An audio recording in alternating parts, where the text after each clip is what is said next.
Trekcast. The galaxy's most unpredictable Star Trek podcast.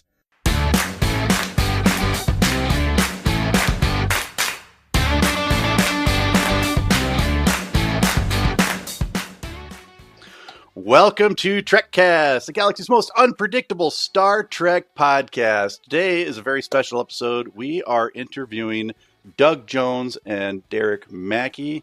They've got a new documentary coming out called "Get Me, Doug Jones." So yeah, it was a really fun interview. We just finished up. Really excited to show this with everybody, our listeners and viewers. So I think they'll like it very much. Let's get right to it. Okay, let's do it. Well, hey, thanks guys for joining us today. Really excited to talk about this new film, "Get Me, Doug Jones." Can you tell us a little bit about what the movie is and what to expect from it? Well, should I start or yeah, should you start. Okay, well, it's about me apparently because I think when I checked my license, it said Doug Jones on it. So, "Get Me, Doug Jones" it was his idea. Okay, Derek.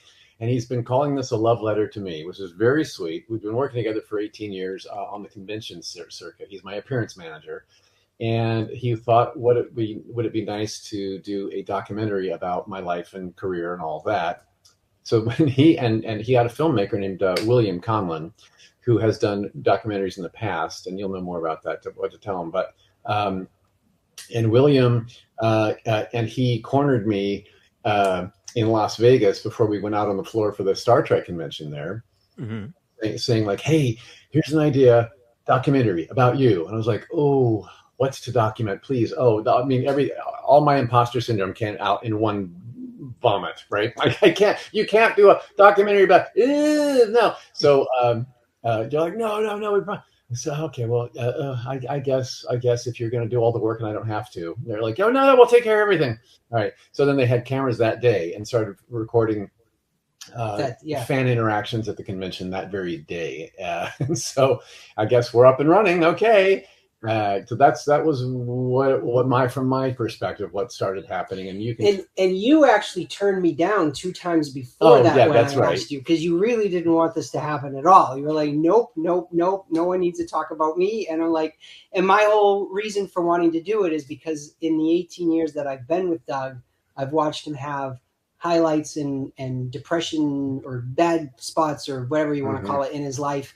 And I always noticed in all these years, he never gets the accolades that he deserves. And he's even to this day sitting right here now, he'll say, "I don't deserve any accolades," but he does. So this is my way of making all of that happen.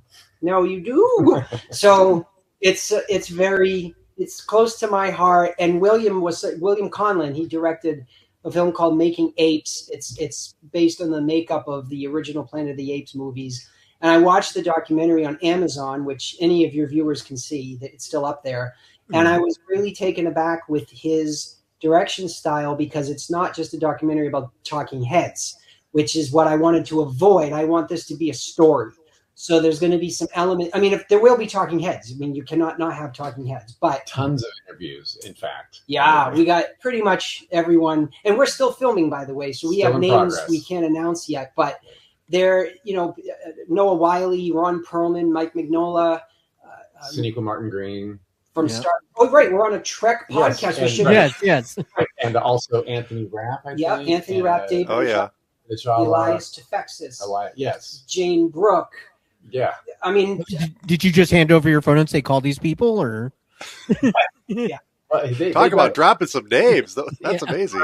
I know, right? Anybody that was on Discovery got contacted, and so those who said yes are in the film. Yeah. And we were fortunate enough. We're very lucky that CBS granted us permission within a 12-hour window, because it happened so fast, to actually go to Canada and film Doug's last day in prosthetic makeup. And some footage will actually be in the film with CBS's blessings. And so there's going to be some, really cool content for Trek fans involved, in the film. But, there's going to be any Doug Jones fans, you're going to be just never being able to take your eyes off the screen.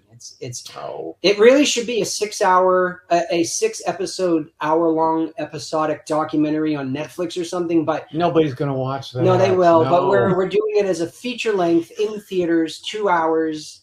But we are going to have the director's cut, which will be 4 hours, and then the super duper pooper executive producer's cut, which will be my 6-hour version. Because, oh my God, people, when we ask them to talk about Doug, they just don't stop. And we're like, no, we have to keep that in, and we have to keep that in. And how are we going to edit this? There's no way. What is a common thread that they bring up about Doug? He never complains. He is the nicest person, gives the best hugs. He's very, for some of the younger cast, like from Star Trek Discovery, how giving and how open he was to talk with them about what it's like to perform in makeup, because some of them had never done it before. Mm-hmm.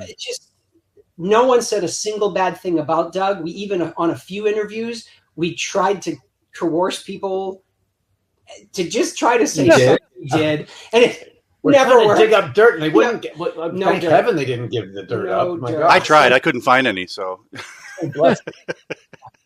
thank you. So, it's all love. It's a love fest. We really should have called it Doug Jones the Love Fest, but then it might have got a different rating. So I don't know. Yeah, I started following your career a little bit after I started watching Star Trek Discovery, and I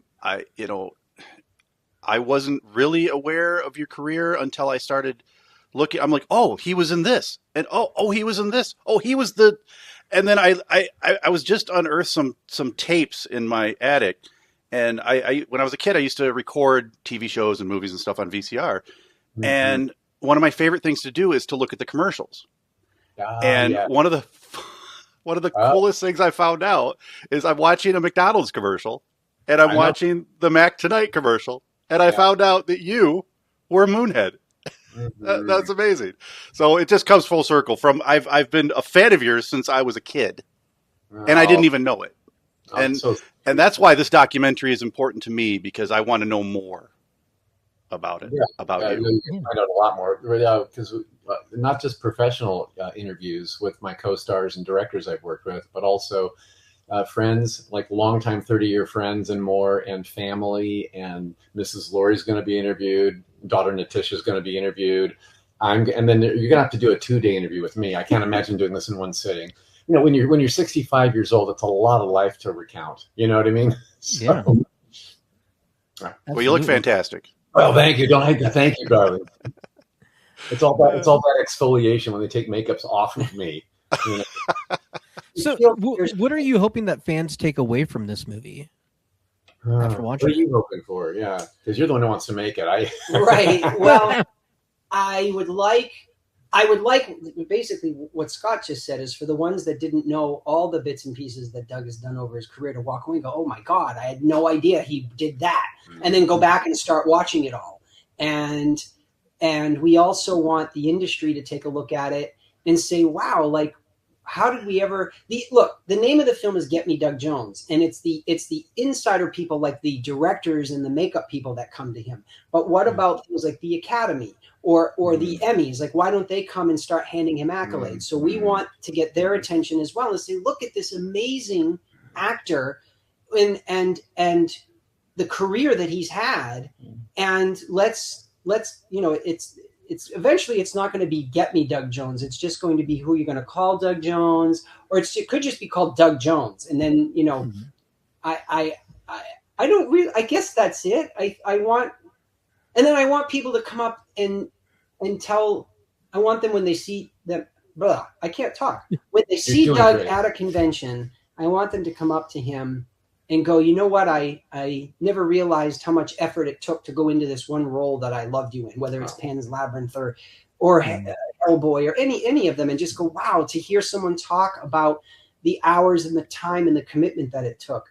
And then that will give Doug a different perspective of his own fans at conventions, because you love everybody. I do. But sometimes I can't speak for Doug, but I rep a lot of other people, and it's not that it gets old.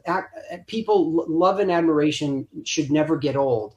But I I get tired like with the panels after a while, which is why I started the game show, because you hear the same thing over and over again. I want fans to now come up to Doug and thank him for something that he never heard before, or he rarely hears. That's, I guess, another thing that I want out of it. Does that make sense? I don't know. Yeah, no, that makes sense. And the other part, I think, for me personally too, is that my career has taken a bit of a page turn in my old age. In fact, the makeup process that Derek was talking about, my final day as Saru on Star Trek Discovery, he was there to film all of that, the makeup application and the removal. And at the end of the day, I was holding my Saru prosthetic for the last time. And I ended up having a bit of an emotional moment looking at him going, gosh, we've been through an awful lot together. Yeah. And I was already feeling like, I think I want to play humans from this point forward and not really pursue prosthetic makeup creatures and monsters anymore. I'll never say never. So if the right part does come along with the right director and the right paycheck, I'll never say never. But I really want to lean into the humans now. So seeing Saru on my hand, and I think we had music playing. There was a Whitney Houston song on that's very popular from The Bodyguard, and I might have sung along with Whitney to my own face, and I think I ended up getting a little warbly because it was an emotional moment for me. So with that, I guess the transition into playing humans now, and I've been the last 2 years since that day, I've been playing nothing but humans in tons of films and TV shows. So it's been a successful transition. That I would like that transition to be documented in this as well, so that filmmakers in the future can see that and go, oh, he's doing that now. Great. Has your acting style had to change because you're going from prosthetics to now human? Well, acting style, I think, has or has there any changes in it? Well, kind of, but for me, an acting style depends on the character you're playing, and even in prosthetic makeups, your style might change from one character to the next, even if you're covered in rubber bits for all of them. So yes, but then when you're playing yourself, or you're playing a character with your own face, I have to rely on subtleties. A lift of the eyebrow plays way different with this face than it does in a rubber makeup, right? So. So yes, I have to trust my subtleties more with this when I'm playing humans. Whereas when I'm in a prosthetic makeup or as a monster or a creature or an alien, I tend to overplay a little bit to make sure that it gets through the layers. And now without the layers, it's like, oh gosh, it feels a little bit naked, but everyone else on the set is naked too. So it's like, oh, I'm not alone. So it's okay. It's okay. Right on. Nobody does it better than you too. I mean, your ability. I was late to getting on the bandwagon of The Shape of Water. I just recently watched it for the very first time, and it was great, wasn't it? First I have to sort of preface this by saying it. The reason why I haven't seen it until recently is because I didn't think it was my type of movie. Okay, and then I'm going to watch this, and I was blown away. No, because something that you do, Doug, is your ability to act without being able to speak. I mean, just to say it's body language just doesn't quite cover it. You just mentioned it, the subtleties, and the way you were able to portray and act and send a message without saying a word. To me, it was just mind blowing. So I absolutely loved it. So much. Well, that was a Guillermo del Toro film, of course, and that was my sixth film with him. Okay. So by this point, and he and I have a lot of shorthand. He doesn't have to direct much, and I listen. We will meet before the movie starts filming, and he'll give me his notes and idiosyncrasies he wants to see and nuances he wants to see, and then hopefully, if I can take all that in and bring it to the set, he doesn't have to direct me so much. One of the notes for The Shape of Water he gave me was, Dougie, you're the romantic leading man of this movie, which was scary enough in a fish suit. But then add to that that he says you're an animal from the wild, and I don't want to see anything human about you. Okay, well, so the fish man I played for him previously was Abe Sapien in the Hellboy movies, right? Right. And he was human fish hybrid. So he was very gentlemanly, very postured, very gestury, very verbose. He had a huge vocabulary. He reads 3 books at a time and listens to classical music. Right. So that's a different kind of character altogether. This is a fish man who was captured in the wild, and he's now, being domesticated in this nice lady's bathtub. So he doesn't really fit in the world that he's in right now. So I really had to find those subtleties you're talking about, where it was so fun too, because there's a scene. I'm in the bathtub and I'm being babysat by Richard Jenkins' character while my girlfriend Eliza was at work, and he's sitting there, he's sketching me, and he's talking to me in the bathtub, and he was talking to me and getting cathartic and having a therapy session basically with this animal who was kind of trying to listen. But so every time I had an expression that reminded Guillermo of human, he would say, "Cut, doggy." Ah, that's all he said. And I was like, "Oh, you're an okay. animal. Animal, got it." Mm-hmm. So he would come back around. So what I tried to channel was, I'm the family dog. Everybody talks to the dog. "You're such a good boy. Do you want to go outside now? Is that what you want?" And the dog goes, "I think so." So I tried to channel, what does a dog think when they hear blah, blah, blah, blah, blah, blah, blah, and I don't understand a word, right? Lovely. Yeah, that makes sense. Derek, I did have a question for you. I was looking at your IMDb, and you've done a few other documentaries in the past. Has that experience influenced this movie in any way, or have those experiences influenced? Not or really, because they're separate entities, and the production style was very different. I mean, I was one of several producers and didn't have as much creative input. Okay. Still a lot of work, but for this one, it's all me. So it's all creative. So it's not only am I just the executive producer, I'm also producing the movie, which it's 2 different titles to have. But, I'm out getting the money. I'm out booking the interviews. I'm out booking podcasts like you guys. Right. I'm having to do casting. I'm having to do anything that's not directing and editing. It's all in my lap. And so I have a lot more responsibility, but it's a good creative outlet for me because, I came to Hollywood to be an actor, and I fell into the management side happily. I mean, it's fine, but this is giving me a creative avenue, which I haven't had for a while, which I'm really excited about. So, and the director, William, has been very supportive of what I would like, and he's very collaborative. He's not the type of director who's like, "Nope, not going to do that." Mm-hmm. But I kind of warned him ahead of too. I'm a little bit of a control freak, so I told him he might be getting the "Nopes, you're not going to do that from me." But we've been very much trying to make it that it is all collaborative, because and it includes Doug too. Like if Doug sees the final movie and there's something he doesn't like, we're not going to argue with him to keep it in. Yeah. He's going to say, "Take that part out," and we will. We want all 3 of us to be happy with the full outcome of the project and not walk away going, "I'm never going to work with those people again." Well, William's really the one that's going to have the hardest time with that. I don't think Doug will ever fire me, but no. So I don't know. Did I answer your question? I go off on tangents. No. That was great. You talked about the money, and so I figured I'd ask this about the crowdfunding campaign that's coming up. Right. What can people expect from that? What are you guys looking to do with the money? So what I've been telling everybody is we were able to raise the initial funds to shoot the project on our own. So it's all private funding from other people who will be getting producing credits. And it was enough to film the majority of the movie. The hard part that we're having now is the finishing of the movie. So editing, music rights, we want to go to Cannes, we want to go to Sundance. All of these things take money. And so we have no choice but to reach out to people that we know and say, "Hey, look, help us finish this amazing story."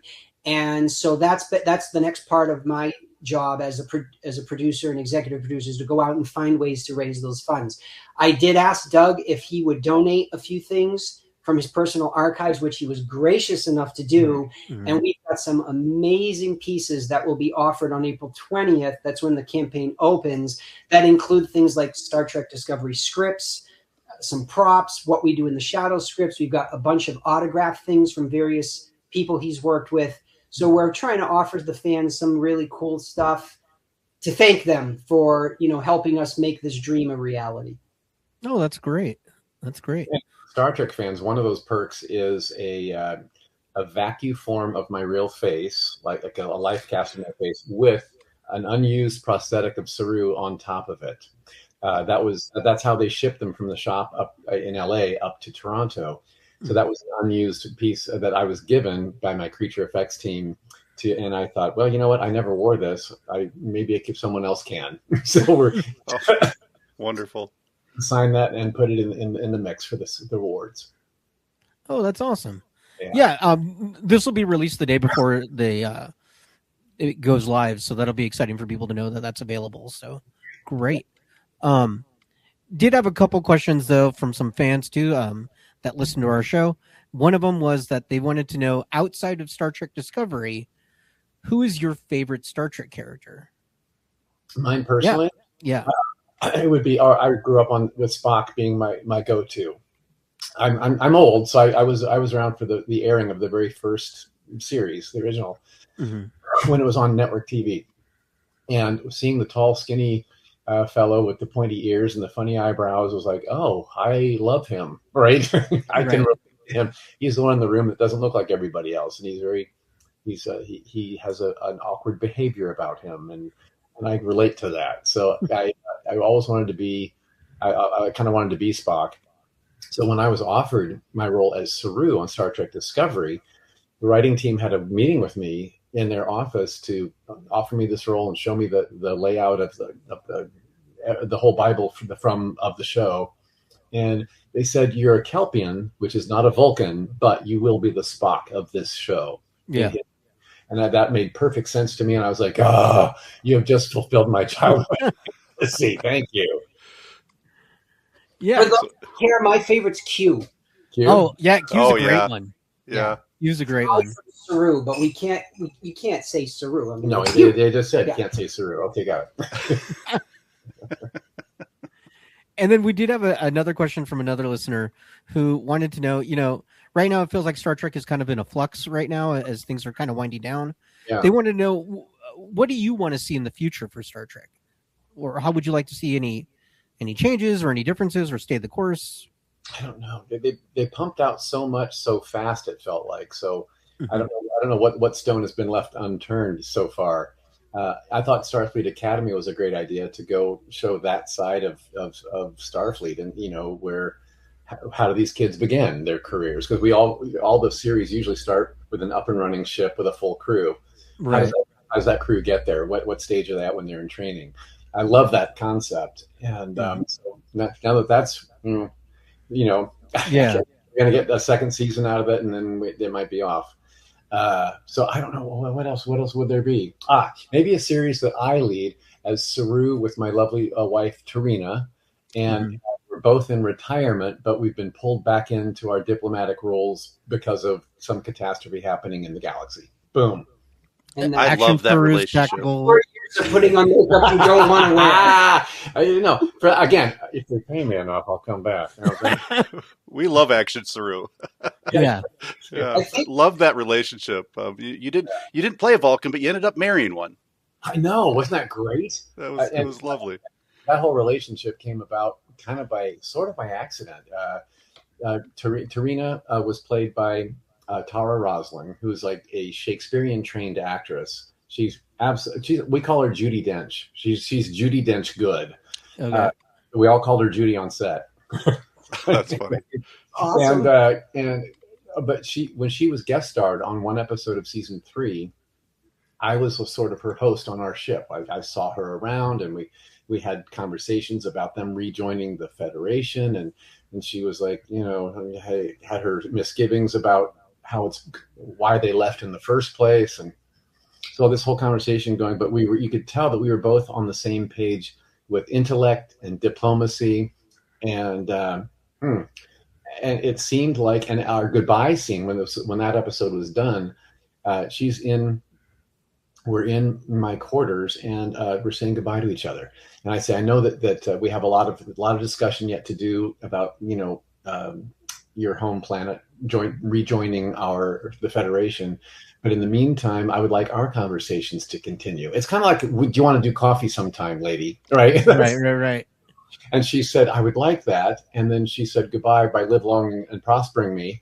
And she beams out, and I look out the window. So I thought, that is a lovelorn, like, oh my gosh, I'm in love with her. So I asked our head writer, Michelle Paradise, are you heading Saru into a romance with President Tarina?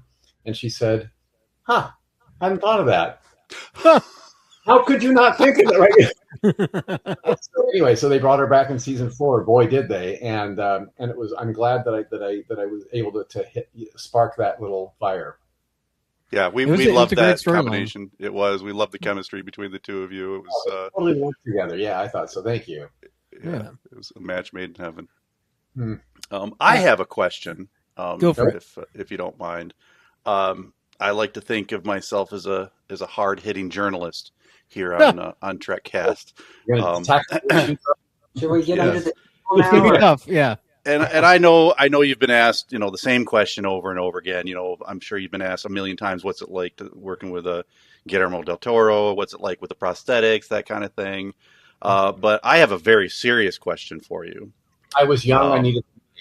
Yes. Oh, okay. And it's my last Star Trek related question. But has anyone from the cast of Star Trek Discovery ever invited you over for a barbecue or dinner, and if so, who was the best cook? He's getting to the issues for sure. This is good journalism. Talk about deep. I think, let's see. While we were filming in Toronto, we often did get-togethers at various places, and I think in season 1, our captain was played by Jason Isaacs, and he was a fantastic host.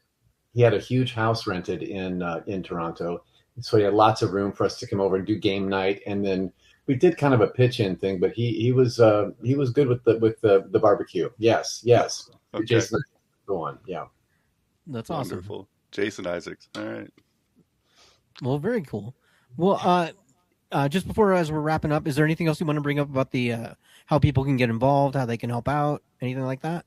Yeah. So on April 20th, the campaign will open on Indiegogo, and links will be available on all of our social media blasts. So we have at Cool Waters Prods, and we have at Get Me Doug Jones. Plus we have the website, getmedugjones.com. Oh, there it is. So all of that will be available. And then if anybody out there with $1 million wants to be a private angel investor and make some of their money back when we sell this to Warner Brothers or Paramount, you can reach out me directly and we'll have a chat. Okay. But no, Trekcast listeners, we're talking to you. Well, Doug Jones, Derek Maki, thank you for being on our show today. Get Me Doug Jones is the name of the documentary. For more information, visit getmedugjones.com. Thanks for listening, everybody. Until next time, I'm Scott Bowders with Doug Jones, Derek Maki, and Daniel Reyes, wishing you peace and long life. Daniel said this is the first episode of Trekcast with no swearing at all. No Well, there you have it. Another episode in the can. Check us out at Trekcast.com. Also, if you would, please subscribe to us via iTunes. Leave those reviews. Subscribe to us. We'll get some numbers, get up the list, get more listeners, do more shows, have more fun. But for now, we're all done. So live long and prosper, and we'll see you next week.